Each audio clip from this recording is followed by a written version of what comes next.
to me a good way to frame the answer to what I was asking about what goes wrong.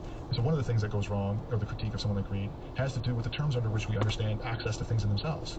So one way of characterizing some big chunk of the portion of the history of philosophy, certainly all of the hand-wringing from Berkeley, Hume, Kant, Descartes, all the way down, is how do I get to know the truth of the world based upon understanding and having access to what it is, the thing itself?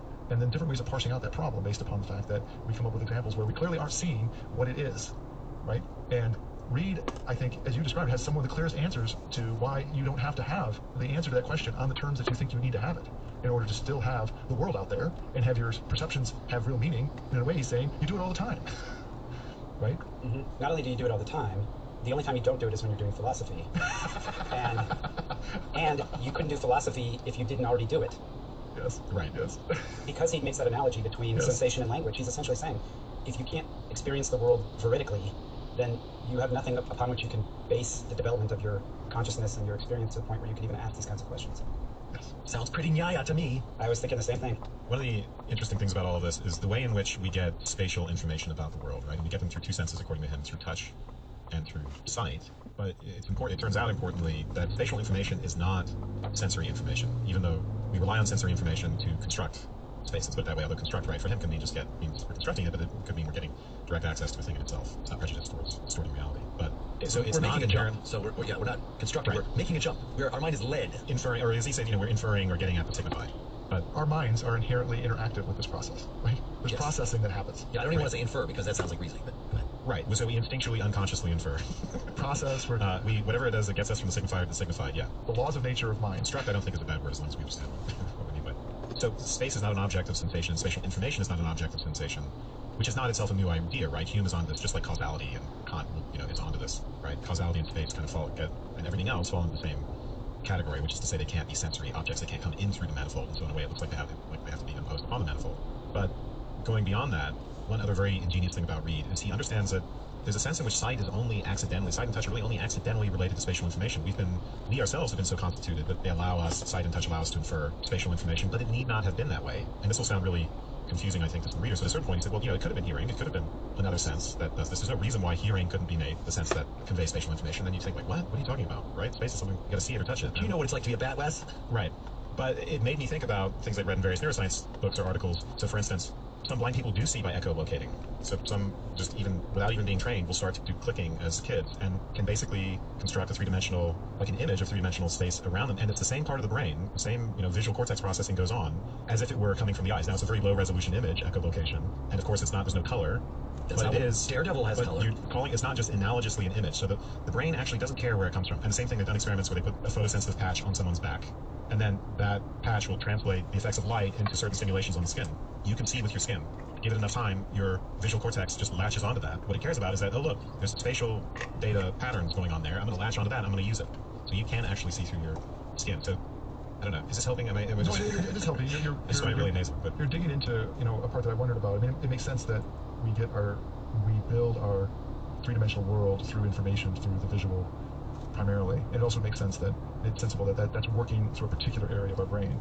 And then you're pointing out that we know that we can process other information in order to develop that three-dimensional kind of positions and stuff. I did wonder about even hearing and smell, because we have, at least with hearing, we have stereo ears just like we have stereo eyes, and we can tell when sounds come from different directions and further away and closer by based upon getting Doppler effect and other kinds of positional information. And someone who has good sight, I'm sure, unless they really train themselves, don't have the kind of resolution that you can get out of your ears. But most people still get direction out of their ears, and even out of smell, right? I mean, it's even lower resolution, but just you can tell where a smell's coming from. It's not like it just has no direction, no pointing to things. You can go, just like a dog, you can go find something based upon smell. He does make the claim that smell and hearing don't carry any spatial data with them, right? Which sounds weird, because of course we all know that we can tell where sound's coming from. But I think he was thinking in more robust terms of there's not enough spatial data to construct any sort of... That's a sphere. Spatial image, yeah, an image of one spatial environment. And it turns out he's wrong, right, because of echolocation. And even I think for blind people who don't echolocate, I wouldn't be surprised if the visual cortex is involved in processing some of the auditory data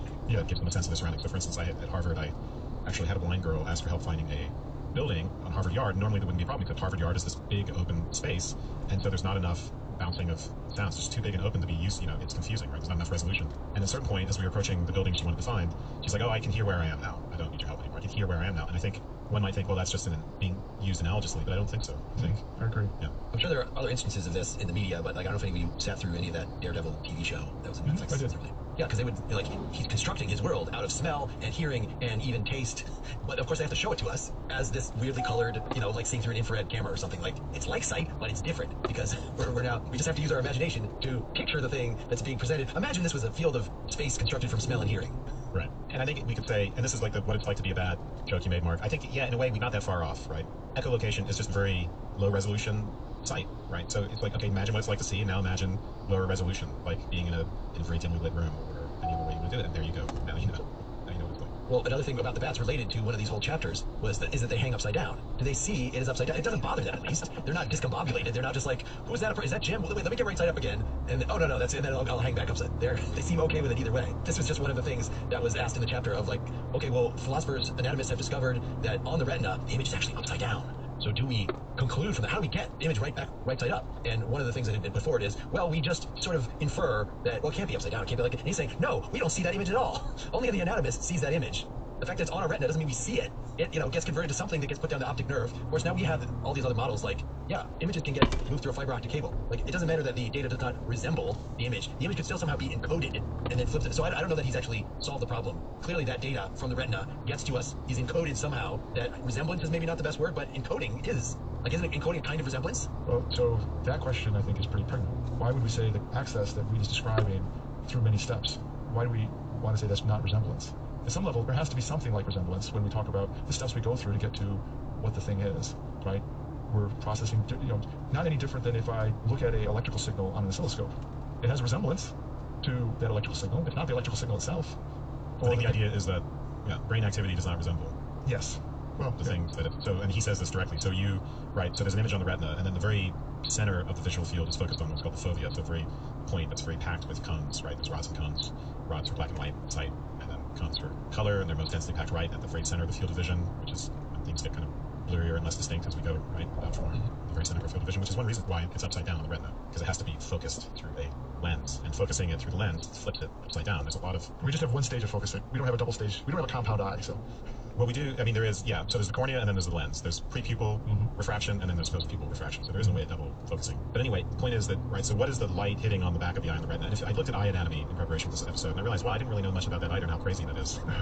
The eye by itself, it's like something out of an alien movie or something. But, so what happens to that light hitting the back of the retina? Well, there are these neurons there that immediately take it up and turn it into inputs. It's much more complicated than that because there's color and all sorts of things going on. It gets routed through like the hypothalamus and then to the visual cortex. But yeah, there's no way to say that once it gets pumped into neural processing that anything that it's doing, that there's a resemblance between what was on the retina or what's out there in the world and between what's going on in the nerve fibers. It's now just abstract information.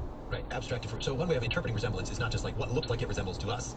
Because even that's a little subjective, right? Because Barclay was saying, the image that you might have of the glass is not the same as the physical glass. Okay, but there is a symmetry, or there's a conformity, a correlation between the left part of the glass and the left part of the image of the glass and the right part of the glass and the right part of the image of the glass. That you have a structural isomorphism. That's what I'm looking for. So in any encoding, we'd have to have some sort of, this part indicates is the encoding of that part of the glass, so that then an image could be reconstructed in our imagination, or however it is. We somehow gain the knowledge. We somehow have the sensation of an image, at least in the case of sight. Perception, somehow this right. Yeah, so the simplest explanation would seem to be that, that image on the retina does somehow get pretty much taken the way it is on the retina through the tube.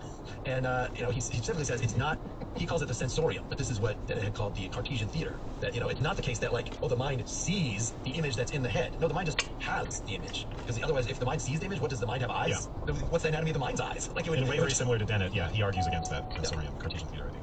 But it's not merely magic. It's not merely that there's no correlation between the visual idea that we have in our head, and this actual image that is on the retina. Well, we're talking about many things here. We're talking about reality, and then the image on the retina, and then brain activity, and then the images in our minds.